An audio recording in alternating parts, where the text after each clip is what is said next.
प्रिय विद्यार्थियों, BA part first Rajasthan के भूगोल के प्रश्न पत्र में हमने पिछले वीडियो में राजस्थान की जलवायु के ऋतुओं और जलवायु को प्रभावित करने वाले कारकों के बारे में अध्ययन किया था। इस वीडियो में हम जलवायु के अवयव एलिमेंट्स ऑफ क्लाइमेट के बारे में चर्चा करेंगे। हमारी चर्चा का केंद्र राजस्थान प्रांत होगा।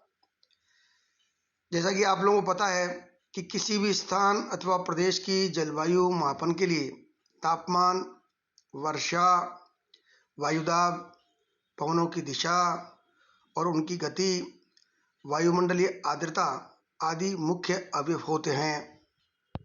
ये कारक प्रतिदिन और प्रतिक्षण बदलते रहते हैं। दैनिक परिवर्तन को मौसम कहते हैं। मौसम की दीर्घकालिक औसत दशा को जलवायु कहते हैं। आइए अब जलवायु के अवयवों के बारे में विस्तार से चर्चा करें। सबसे पहला अवयव है तापमान। जैसा कि आपको पता होगा कि तापमान सदैव परिवर्तनशील है। यह सूर्योदय के साथ साथ बढ़ता जाता है। मध्याह्न के समय सूर्यतप सर्वाधिक रहता है और सूर्यास्त के साथ साथ कम होता जाता है। यदि हम किसी स्थान पर 24 घंटे के तापमान का अध्ययन करें तो ज्ञात होगा कि दिन में 2 से 4 बजे तक सर्वाधिक और रात्रि 2 से 4 बजे तक न्यूनतम तापमान होते हैं।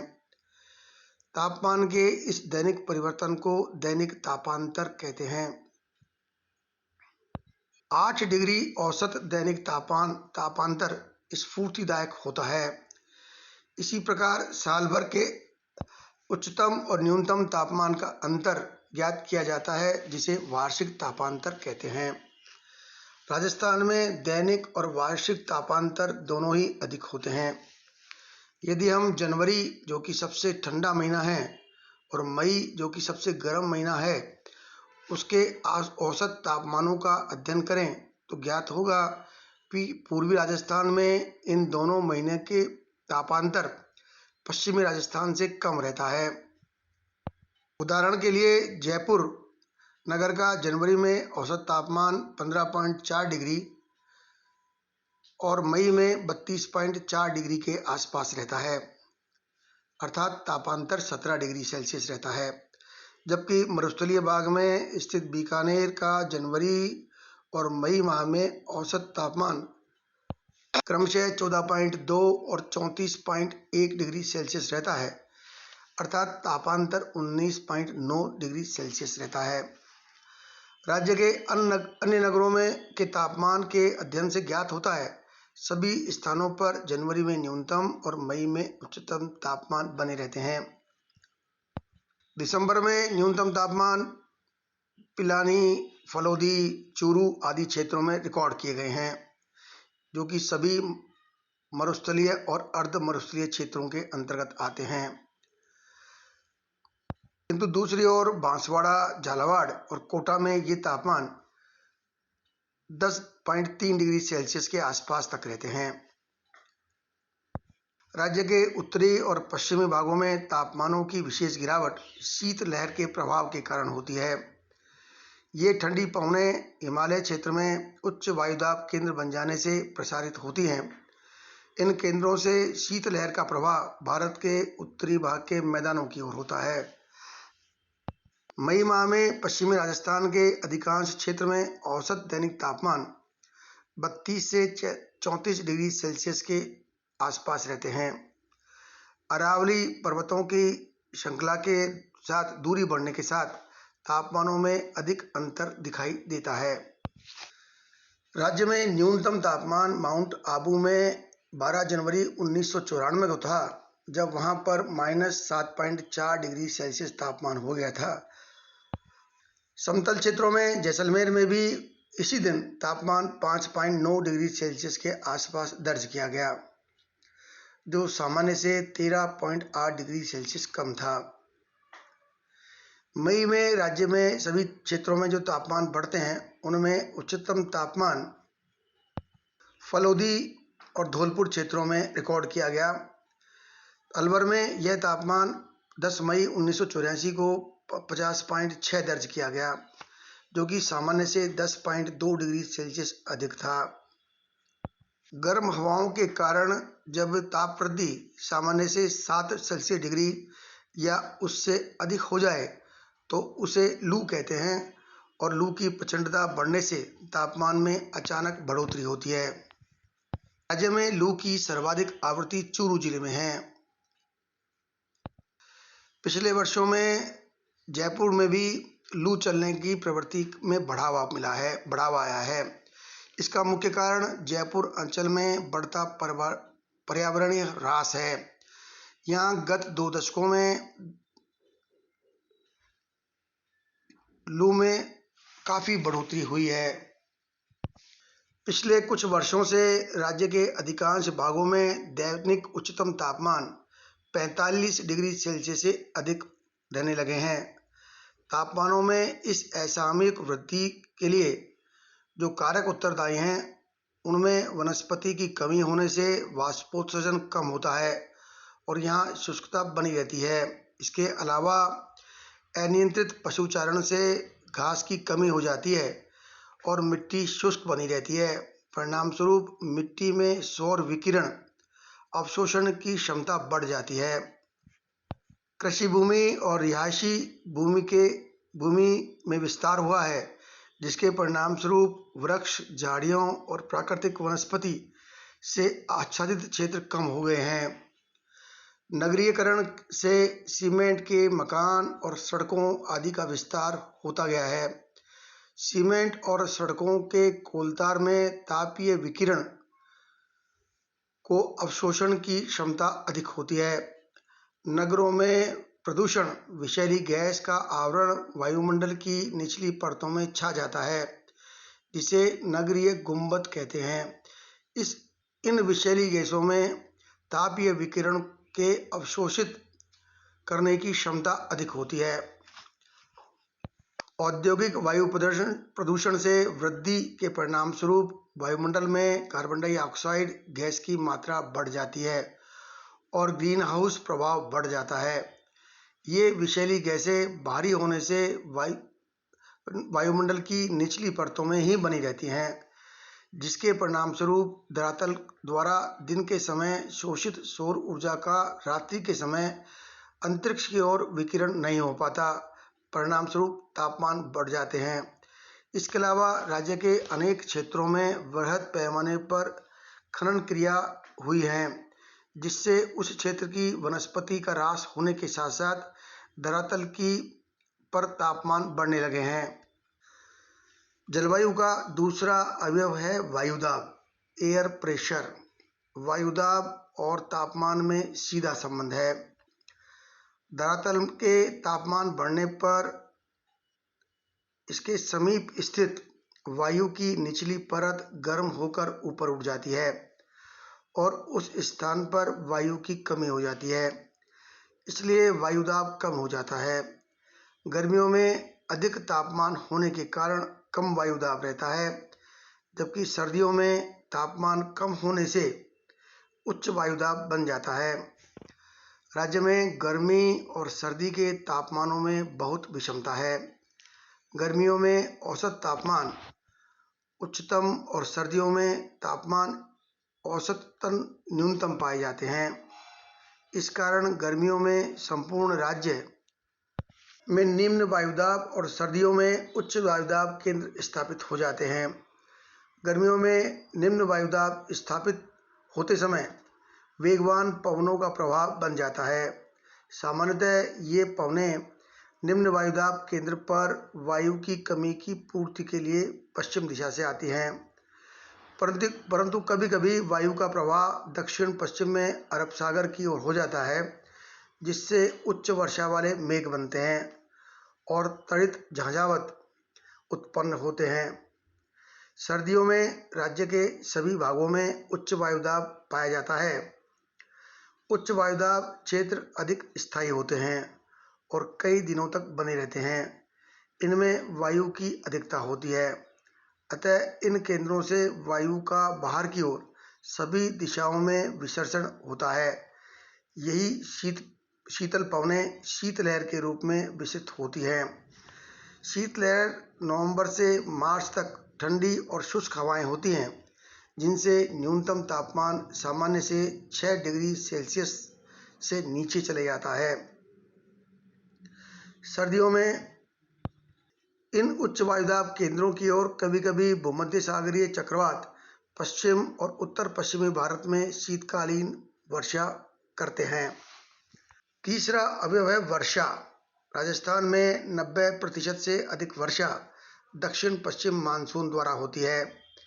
यह ग्रीष्मकालीन मानसून जून के अंतिम सप्ताह से जुलाई के प्रथम सप्ताह तक राज्य के सभी भागों में सक्रिय हो जाती है।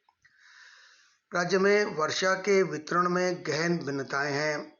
पश्चिमी राजस्थान में जैसलमेर के पश्चिमी भाग में सामान्य वार्षिक वर्षा 10 सेंटीमीटर होती है, जबकि दक्षिणी पूर्वी राजस्थान के झालावाड़ जिले में इसका औसत 84.4 सेंटीमीटर है।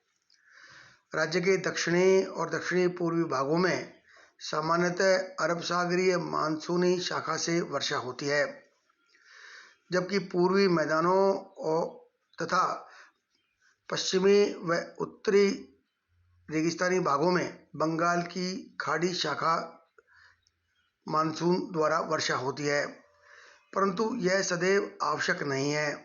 कभी कभी अरब सागरीय शाखा का प्रवाह अरावली पर्वतों के पश्चिम की ओर भी हो जाता है, जिससे बाड़मेर, जोधपुर, जालोर आदि जिलों में वर्षा हो जाती है। मानसूनी वर्षा का होना प्रादेशिक निम्न वायुदाब केंद्र की सघनता पर निर्भर करता है। वर्ष 1998 में 9 जून को ही अरब सागरीय शाखा का जालोर के सांचौर क्षेत्र में आगमन हो गया और वर्षा शुरू हो गई। राज्य में कभी बंगाल की खाड़ी शाखा द्वारा तो कभी अरब सागरीय शाखा द्वारा वर्षा होती है। कभी मानसून का आगमन जल्दी तो कभी देर से होता है, इसलिए वर्षा की अनिश्चितता बनी रहती है। इसी प्रकार कभी सामान्य से अधिक तो कभी बहुत कम वर्षा होती है। सभी स्थानों पर विशेषतः मरुस्थलीय क्षेत्रों में वर्षा का वार्षिक विचलन अधिक रहता है। अनिश्चितता, अनियमितता और असमान वितरण मानसूनी गुणधर्मों को राजस्थान के जलवायु में स्पष्ट देखा जा सकता है। राज्य में वर्षा का वार्षिक औसत 57.5 सेंटीमीटर है। सर्वाधिक वर्षा वाला जिला बांसवाड़ा है, जहां 95 सेंटीमीटर वार्षिक वर्षा होती है। अन्य उच्च वर्षा वाले जिले बारा, झालावाड़, चित्तौड़गढ़, कोटा आदि हैं, जहां 70 सेंटीमीटर से अधिक वार्षिक वर्षा होती है, जबकि न्यूनतम वर्षा वाले जिले जैसलमेर, बाड़मेर, गंगानगर, हनुमानगढ़ हैं। जैसलमेर में सबसे कम वर्षा होती है, जहां इसका औसत 18.4 से 5 सेंटीमीटर वार्षिक है। राज्य के दक्षिणी और पूर्वी भागों में अधिक वर्षा होती है। वर्षा की असमानता संपूर्ण राज्य में देखी जा सकती है। माउंट आबू, मनोवर थाना, कुशलगढ़, बांसवाड़ा ऐसे क्षेत्र हैं जहां वार्षिक वर्षा का औसत 100 सेंटीमीटर से अधिक रहता है। अन्य अधिक वर्षा वाले क्षेत्र बारा, बांसवाड़ा और झालावाड़ जिलों में हैं। वर्षा वाले दिन से तात्पर्य उस दिन से है जब स्थान विशेष पर कम से कम 2.5 मिलीमीटर या उससे अधिक वर्षा हो। राज्य में सबसे न्यूनतम वर्षा जैसलमेर जिले के सम में होती है, जहां 108 मिलीमीटर वर्षा रिकॉर्ड की गई है। इसके बाद वहां रामगढ़ और पोखरण के क्षेत्र हैं, उनमें भी काफ़ी कम वर्षा होती है। बीकानेर जिले के कोलायत, लूणकरणसर, गंगानगर जिले में रायसिंहनगर, अनूपगढ़, सूरतगढ़ और बाड़मेर जिले के शिव क्षेत्र में वार्षिक वर्षा का औसत 190 मिलीमीटर से कम है। राज्य के सभी जिलों में वर्षा बहुत कम होती है। इसके आंकड़ों के अध्ययन से पता लगता है कि झालावाड़ जिले में वर्षा वाले दिनों की संख्या 43.9 है, जबकि न्यूनतम वर्षा के दिन जैसलमेर जिले में केवल 7.7 दिन है। इससे स्पष्ट होता है कि वार्षिक वर्षा का अधिकांश जल कुछ ही दिनों में प्राप्त हो जाता है। वर्ष के शेष महीनों में वर्षा न होने के कारण शुष्कता बनी रहती है। शुष्कता का प्रभाव प्रादेशिक वनस्पति और फसलों की नस्ल और विकास पर भी पड़ता है। वर्षा वाले दिनों के बीच अधिक अंतराल हो जाने से घास सूखने लगती है। प्राकृतिक वनस्पति और फसलों की वृद्धि कम हो जाती है। प्राकृतिक वनस्पति और फसलों की वृद्धि के लिए यह आवश्यक है कि वर्षा अधिक दिनों तक होती रहे। वर्षा वाले दिनों की कमी के कारण धरातल से वाष्पीकरण और पेड़ पौधों से वाष्पोत्सर्जन अधिक होता है। इस कारण जिराफाइट, कटीली झाड़ियाँ, मोटी छाल वाले वृक्ष अधिक उगते हैं, जिनसे वाष्पोत्सर्जन कम होता है। गर्मियों में मरुस्थलीय क्षेत्रों में धरातल के नीचे वाष्पीकरण 50 सेंटीमीटर गहराई तक हो जाता है। इसलिए केवल वहीं पेड़ पौधे जीवित रह पाते हैं जिनकी जड़ें अधिक गहराई तक प्रवेश कर नमी को सोख सकती हैं। राजस्थान में वनस्पति और वर्षा का सहसंबंध आर्द्र और शुष्क प्रदेशों में स्पष्ट दिखाई देता है। आर्द्र जलवायु वाले झालावाड़, बांसवाड़ा और सिरोही जिलों में वनों और प्राकृतिक वनस्पति की अधिकता है। प्राकृतिक वनस्पति में वृद्धि हो जाने के बाद गंगानगर, हनुमानगढ़, पश्चिमी राजस्थान के इंदिरा गांधी नहर सिंचित क्षेत्र में 14.1 सेंटीमीटर वर्षा की वृद्धि पिछले 100 साल में हुई है और तापमानों में 0.52 डिग्री सेल्सियस की कमी आई है। संपूर्ण राजस्थान में वर्षा की अनियमितता बहुत अधिक है। प्रतिवर्ष कुछ स्थानों पर अत्यधिक व कुछ स्थानों पर बहुत कम वर्षा होती है। अधिक वर्षा के कारण बाढ़ व जानमाल की हानि होती है तथा कम वर्षा से सूखे की परिस्थिति उत्पन्न हो जाती है।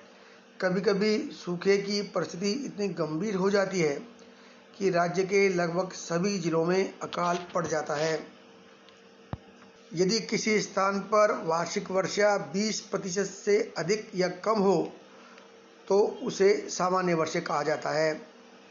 यदि वार्षिक वर्षा 20% से 40% कम हो तो उसे वर्षा का अभाव, सामान्यतः उसे सूखा माना जाता है। किंतु वार्षिक वर्षा की मात्रा 40% से कम होने पर उसे अकाल की परिस्थिति मानी जाती है। ऐसी परिस्थिति में कृषि उत्पादन, पशुओं के लिए चारा और भूमिगत तथा धरातलीय जल तीनों पर गंभीर अभाव हो जाता है, जिसे त्रिकाल कहते हैं। राज्य के कुछ क्षेत्रों में एक ही दिन में इतनी अधिक वर्षा हो जाती है जो कि उस स्थान की सामान्य वर्षा के बराबर होती है। वर्ष 2001 में एक दिन में सर्वाधिक वर्षा के आंकड़ों से स्पष्ट होता है कि 12 जिले में एक ही दिन में 400 मिलीमीटर वर्षा हो गई। इसी तरह बिजोलिया, मानसी, बिलड़ाबांध में भी 30 सेंटीमीटर से अधिक वर्षा एक ही दिन में हुई। अतः वर्षा की अनियमितता आज भी ज्यों की त्यों बनी हुई है। वर्षा के विचलन में भी पश्चिमी राजस्थान में अधिक वर्षा का विचलन देखा गया है, जबकि दक्षिणी और पूर्वी राजस्थान में वर्षा के विचलन का प्रतिशत कम रहता है। आइए अब चौथे जलवायु घटक सापेक्षिक आर्द्रता, रिलेटिव ह्यूमिडिटी पर चर्चा करें। सापेक्षिक आर्द्रता से तात्पर्य निश्चित तापमान पर वायु में जलवाष्प की वास्तविक मात्रा से है।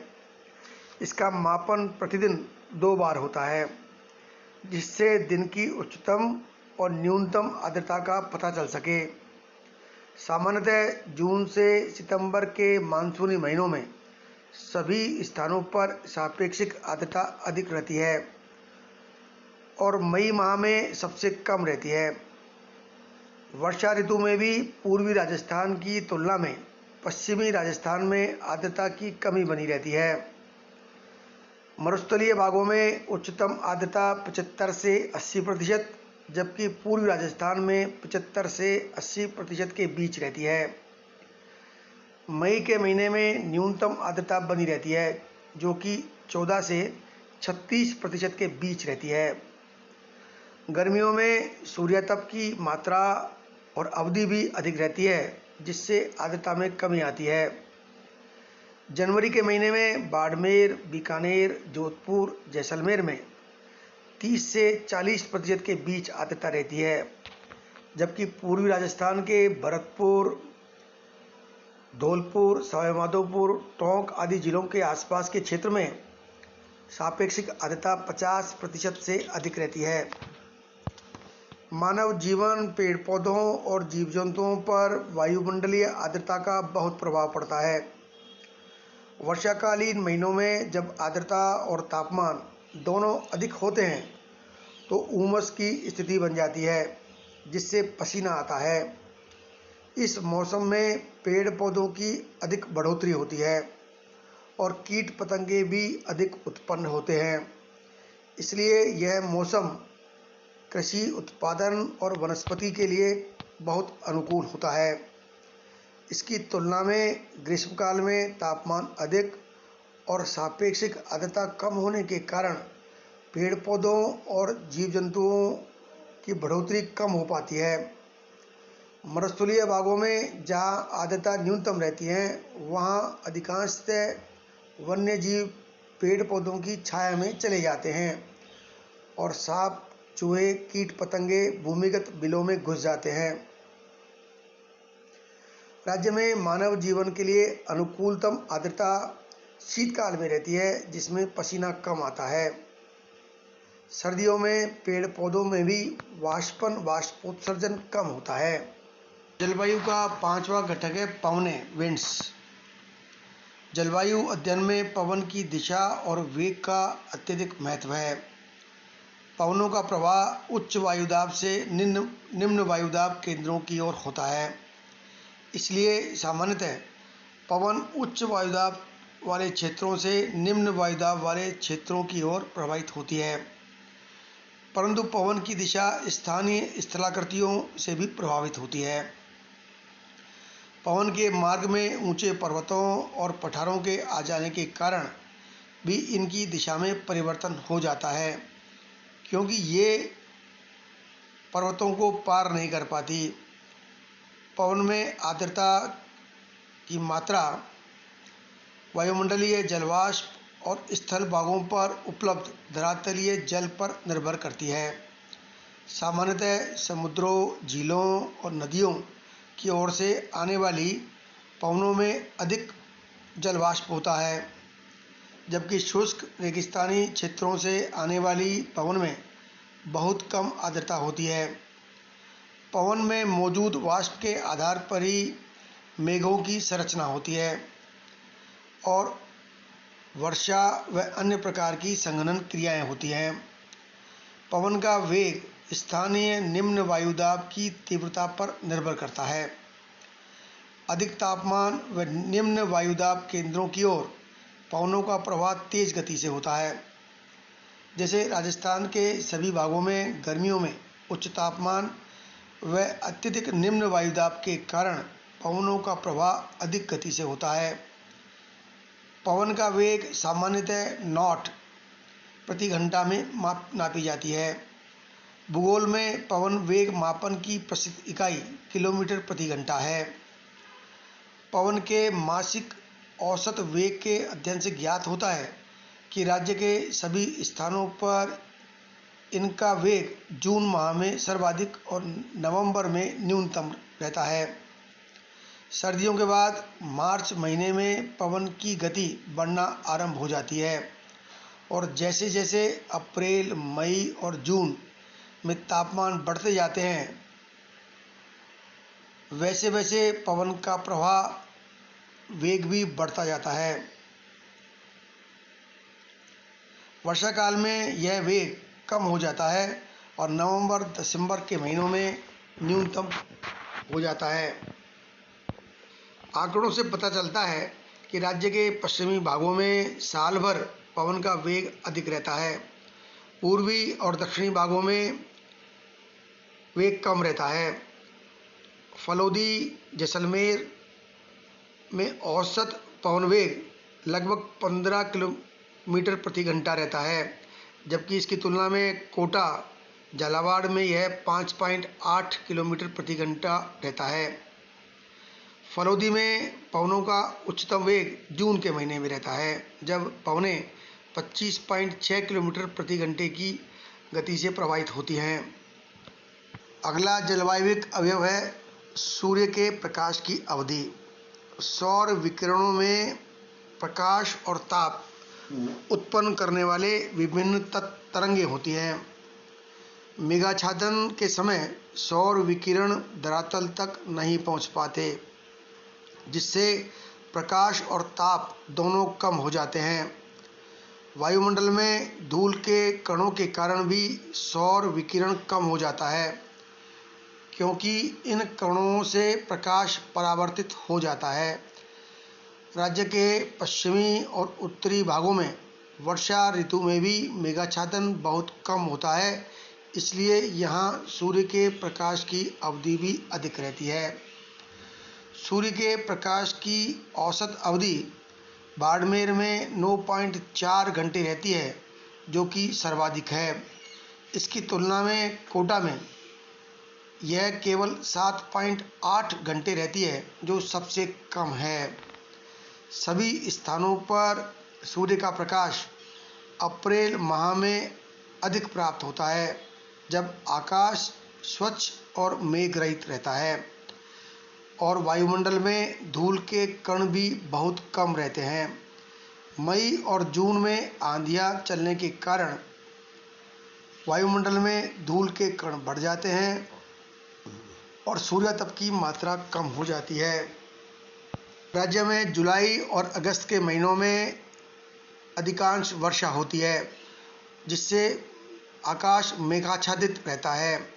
इस समय राज्य के दक्षिणी और पूर्वी भागों में मेघाच्छादन अधिक रहता है।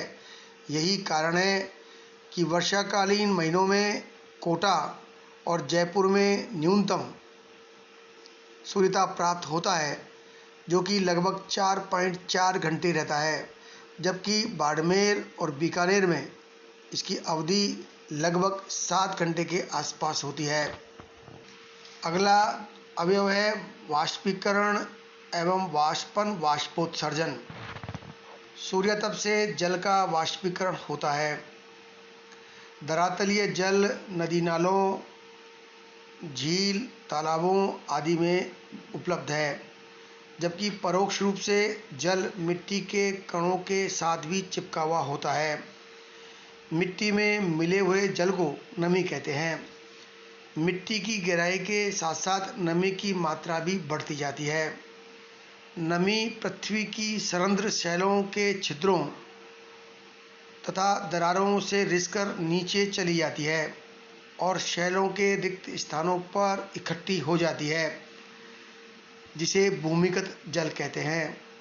धरातलीय और भूमिगत जल दोनों का ही प्रतिदिन वाष्पीकरण होता रहता है। गर्मियों में अधिक तापमान के कारण अधिक वाष्पीकरण होता है, जबकि सर्दियों में न्यून तापमान के कारण वाष्पीकरण कम होता है। पश्चिमी और उत्तरी राजस्थान में जहां गर्मियों में अधिक तापमान रहते हैं, वहां वाष्पीकरण भी अधिक होता है। रेतीले टीलों में बहुधा 25 से 30 सेंटीमीटर गहराई तक मिट्टी शुष्क हो जाती है, क्योंकि रेतीली मिट्टी के कण मोटे होते हैं और उनमें जलवाष्प शीघ्र ही विसर्जित हो जाता है। पेड़ पौधे भी सूर्यातप के कारण अपनी पत्तियों और तनों में जलवाष्प का उत्सर्जन करते हैं। वाष्पोत्सर्जन की मात्रा नापने वाले संयंत्र को एटमोमीटर कहते हैं। गर्म मरुस्थलों में उगने वाले पेड़ पौधों में वाष्पोत्सर्जन अधिक होता है, इसलिए इन पेड़ पौधों में वाष्पोत्सर्जन कम करने के लिए कालांतर में विविध प्रकार के भौतिक परिवर्तन हो जाते हैं, जैसे पत्तियों का मोटा हो जाना, नुकीले कांटों का उत्पन्न हो जाना, तने की छाल का मोटा होना आदि। वाष्पीकरण का प्रभाव फसलों पर भी पड़ता है। किसी स्थान पर वर्षा की मात्रा कम और वाष्पीकरण अधिक होने पर वहाँ की मिट्टी में नमी और कृषि को पर्याप्त जल नहीं मिल पाता। पेड़ पौधों की पत्तियाँ भी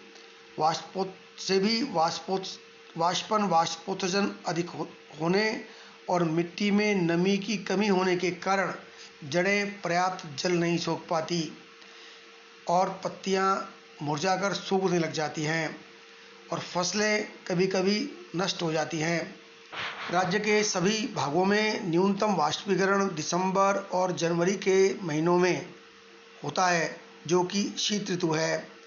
इस मौसम में सूर्य के दक्षिणायन होने से राजस्थान में ही नहीं अपितु संपूर्ण उत्तरी भारत में सूर्य की किरणें तिरछी पड़ती हैं, जिससे कम वाष्पीकरण होता है। इसकी तुलना में सर्वाधिक वाष्पीकरण मई और जून के महीनों में होता है, जबकि सूर्य की किरणें संपूर्ण राज्य पर सीधी पड़ती हैं। वाष्पीकरण और वाष्पोत्सर्जन की मात्रा अक्षांशीय स्थिति पर निर्भर करती है। सामान्यतः विश्व के 20 डिग्री से 30 डिग्री अक्षांशों के बीच सर्वाधिक वाष्पीकरण होता है। इन्हीं अक्षांशों के बीच महाद्वीपों के पश्चिमी भागों में गर्म मरुस्थल पाए जाते हैं। इन मरुस्थलों में आकाश मेघरहित और सूर्यतप सर्वाधिक होता है।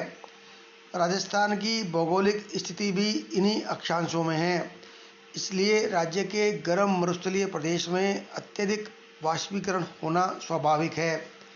जिन स्थानों पर नदियों का प्रवाह क्षेत्र है अथवा प्राकृतिक या कृत्रिम जलाशय मौजूद हैं, वहाँ वाष्पीकरण कम होता है, क्योंकि वायुमंडल में आर्द्रता बनी रहती है।